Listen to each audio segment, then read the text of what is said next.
one word. Just one word is all it took. And if you've ever played Resident Evil 2 Remake and missed what happened in the seconds after that word was spoken, you've missed the most human moment in the entire game. Today, we're going to slow it all down. And I promise you, by the end of this, you will never see William Birkin the same way again. William Birkin gave everything to Umbrella. His career, his health, his marriage, his relationship with his own daughter Sherry.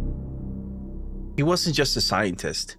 He was a man who chose his work over his family every single day for years. And then Umbrella sent operatives to take the one thing he had left, the G-Virus. Dr. Birkin, you'll come along with us quietly. You think I didn't know you were coming? This is my life's work. I'm not handing over anything. We have our orders, Dr. Birkin. I'll ask you one more time. Hold your fire! When they shot him and left him to die, he injected himself with it. Many people think that's where William Birkin's story ends. Tonight I'm going to show you exactly where it actually ends. And it's not here.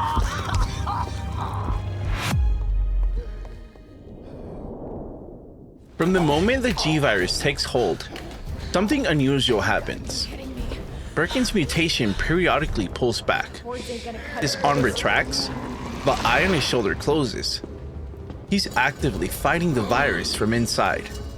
And the evidence of that fight shows up in what he does, not just what he looks like. When he finds Chief Irons, the man who kidnapped his daughter, and implants him and eventually dies to the rejection of the implantation, that's not random monster behavior.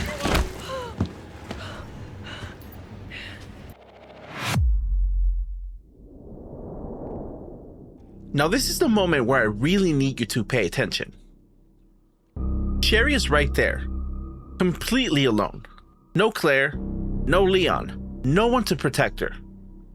And yet, William does nothing. She is his blood. She is the most compatible host. Every instinct is yelling at him, yet he doesn't touch her. Because William Birkin is still there, still fighting. And that's when Claire arrives. Sherry? With Mr. X right behind her. Now Sherry isn't just in danger anymore from the virus. Go! She's in danger from a tyrant that will tear through everything to complete its mission. Birkin fights him. He drives his mutated hand straight through the tyrant. But look carefully at what happens next. He's trying to split Mr. X in half right then and there, trying to finish it. But he can't. He doesn't have enough. The virus hasn't taken enough of him yet to give him that power. And this is where the most important moment in the entire game happens.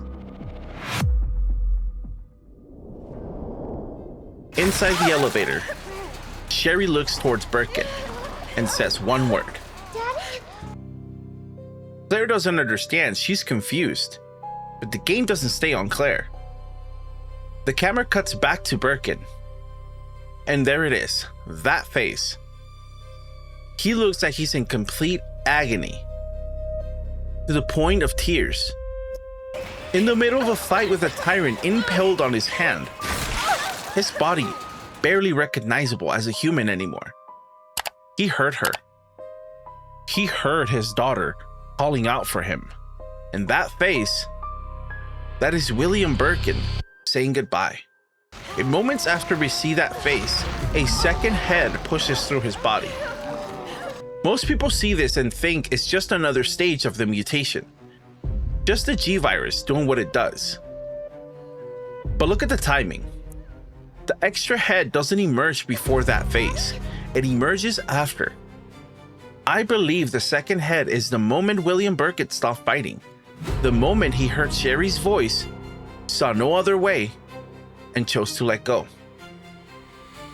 The virus had been waiting, and the second he stopped holding back, it took everything.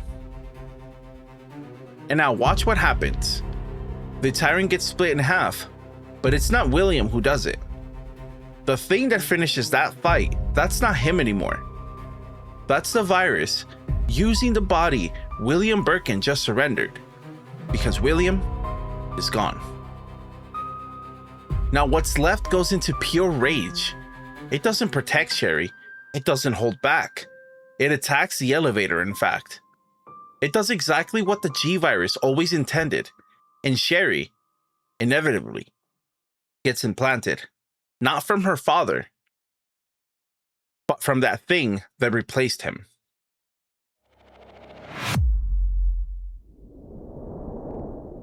Sherry Birkin grew up without her parents, not because they weren't there, but because they were always in the lab.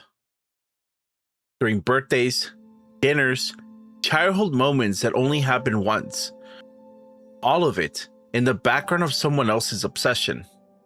And through it all, she still called him daddy.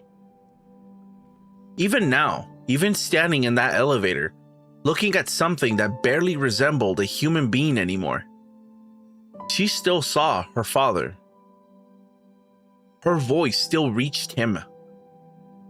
She finally got through to him. And that very thing is what destroyed him. That face you saw, that was his goodbye. That was William Birkin answering his daughter for the first and last time. She reached for him.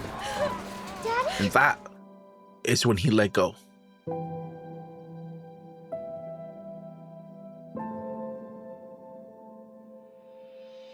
William Birkin never made it to a single birthday party. Never made it to dinner. Never made it to the moments that only happened once. He was always one breakthrough away from making time for his daughter. And the one time he showed up for her, it was like this. With nothing left to give but the last of himself. Some parents spend a lifetime being there. William Birkin only had one moment, one word to answer to. And he answered the only way he still could. For the first time in her life, he was truly there for her. But it was the last time he could ever be. But someone else was there watching all of this happen in real time. Wake up. Open your Someone eyes. who understood Hold still. exactly what was happening. Annette Birkin. Good God, She William. saw her husband What have become you done? this. She knew what the virus was doing to him better than anyone alive. Next time, we find out exactly what she was actually trying to protect. And whether any part of her believed William was still there. But one question before you go. When Birkin heard Sherry say daddy, do you think he made the choice? Or was his consciousness already too far gone by then? Drop it down below. And if you did enjoy the video, don't forget to like, subscribe, share with your friends. With that being said, guys, thank you so much for watching, and I'll catch you in the next one. Have a good one, guys.